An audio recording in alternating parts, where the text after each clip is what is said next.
नमस्कार, आप देख रहे हैं सी न्यूज़ 12 तो मैं हूं ऋषभ सक्सेना। धुले में 1975 से 1977 के बीच लागू आपातकाल की कड़वी यादें पुनः ताजा हो गई, जब जिला कलेक्टर कार्यालय के सभागार में आयोजित एक विशेष कार्यक्रम में आपातकाल के दौरान जेल गए धुले जिले के 35 नागरिकों को सम्मानित किया गया।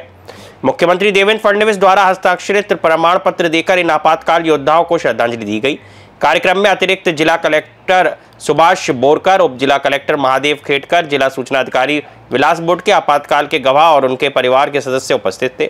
कार्यक्रम की शुरुआत में आपातकाल पर आधारित एक वीडियो क्लिप दिखाई गई। संघ कार्यकर्ता मदन लाल मिश्रा ने आपातकाल के दौरान झेली गई यातनाओं और अत्याचारों के बारे में विस्तार से बताया। उन्होंने कहा कि उस दौर में पुलिस अत्यंत क्रूर थी, लोगों के हाथ पैर तोड़े गए और कईयों की बेरहमी से पिटाई हुई। मिश्रा ने इस अवसर पर कहा कि आपातकाल की ये कड़वी यादें हमें लोकतंत्र की अहमियत सिखाती हैं। रवि बेल पाठक ने अपने अनुभव साझा करते हुए बताया कि उस वक्त मुंबई के बांद्रा में थे और आरएसएस पर प्रतिबंध लगाने के बाद उन्होंने सत्याग्रह में भाग लिया। उन्होंने जेल में कैदियों जैसा ही व्यवहार सहना पड़ा। उन्होंने बताया कि जेल में बिताए गए करीब 22 महीने उनके लिए बेहद कठिन थे। कार्यक्रम का संचालन जिला आपदा प्रबंधन अधिकारी जितेंद्र सोनवड़े ने किया। कार्यक्रम में जिला कलेक्टर कार्यालय के गृह शाखा के उप सचिव श्रीकांत देसले, राजस्व सहायक नितिन भोजने, सिपाही आनंद पाटिल सहित अन्य कर्मचारी भी उपस्थित थे। सम्मान समारोह ने आपातकाल के दौरान हुए अत्याचारों की याद दिलाते हुए उन लोगों को सम्मानित किया जिन्होंने लोकतंत्र की रक्षा के लिए अपने जीवन और परिवार को कई कठिनाइयों से गुजरना पड़ा है। स्मरण करण्यासाठी आज दिवस आहे।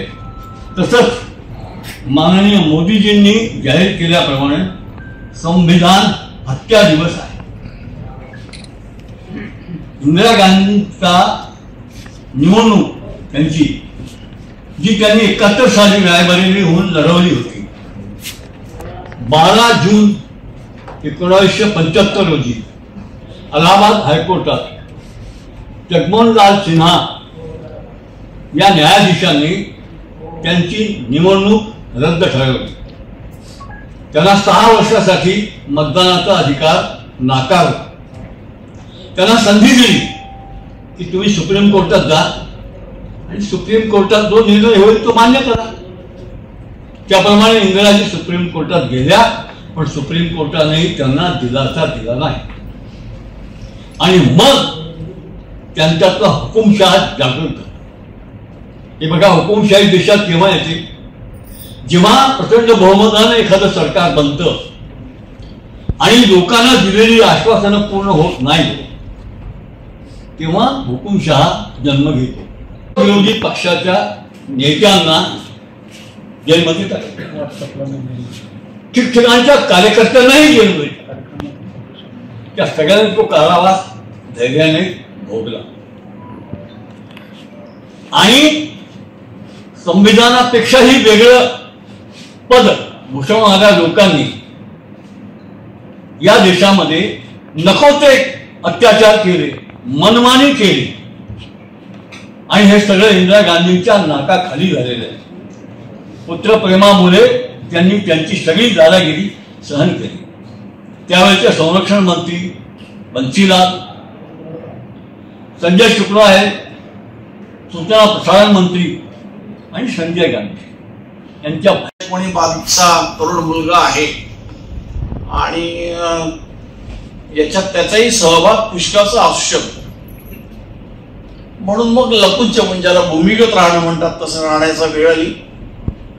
माझ्याकडे जबाबदारी असल्यामुळे जेव्हा सत्याग्रह करायचे ठरवले तेव्हा सगळ्या भागात फिरून सत्याग्रह करण्यासाठी उद्युक्त करणं हा एक मोठा भाग होता।